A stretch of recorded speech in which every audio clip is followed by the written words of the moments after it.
Some get to leave, the vast majority can't. One such person trapped in Gaza, journalist Taghreed El-Khodary, who joins us now live on the phone. Thank you very much for joining us. Tell us what you're seeing right now. It's terrorizing. You know, we are in the dark. 1 million of the Gazans are in the dark now, but all you can hear now, drones hovering in the sky of Gaza, F-16 striking from time to time, and also artillery shells, and you can hear what's happening, you know, in east of Gaza. And the crazy thing, you know, even in this neighborhood where I am now,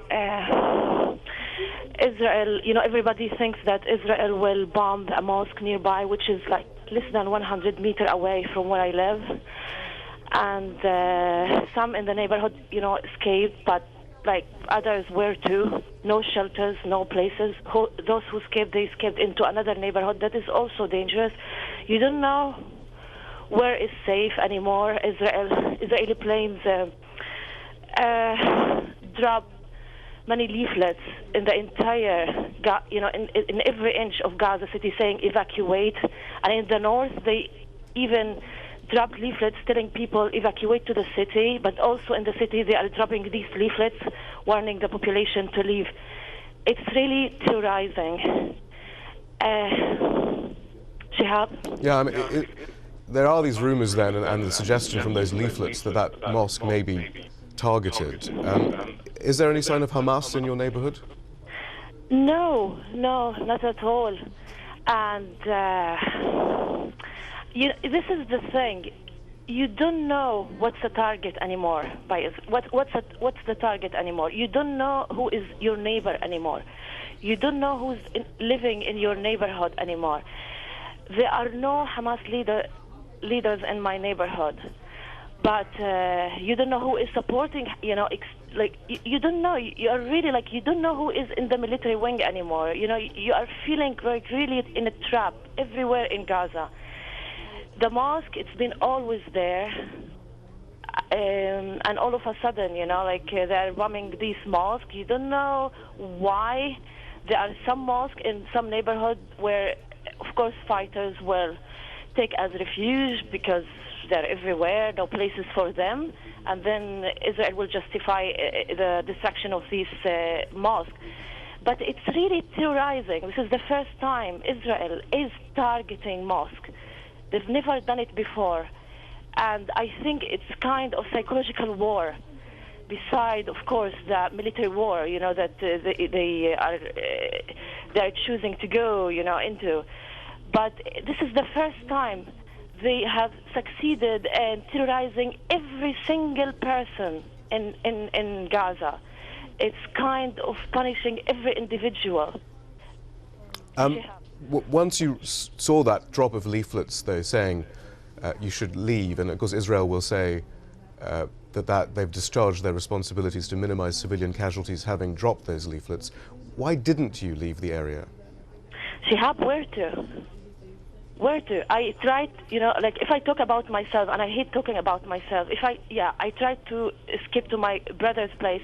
You know, I have a brother here, but he lives next to the sea. So it was really awful, you know, to be around that neighborhood because it's really close to the sea, and Israeli warships are near there, and the shelling is unbelievable. And as a journalist, I didn't want to be stuck a little bit far from the center. I live in the center of Gaza City.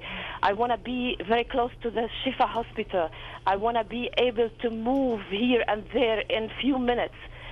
But I live next to the parliament that was destroyed. I live next to the police station. I live next to everything that was destroyed, and I felt every bombing, and it's really like you feel it's like it's in your house, you know, when the house is shaking as a result of this bombing, and then the windows will and then the fear as a journalist, you see the aftermath of each bombing, because you see all these dead people, all these injured people, and you are really more terrorized.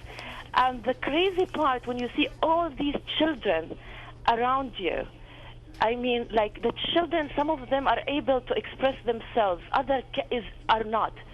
Some can draw, and the drawing is really unbelievable. This is what they draw. They draw like a kid, he's 6 years old. This is what he drew. Like it was silent night.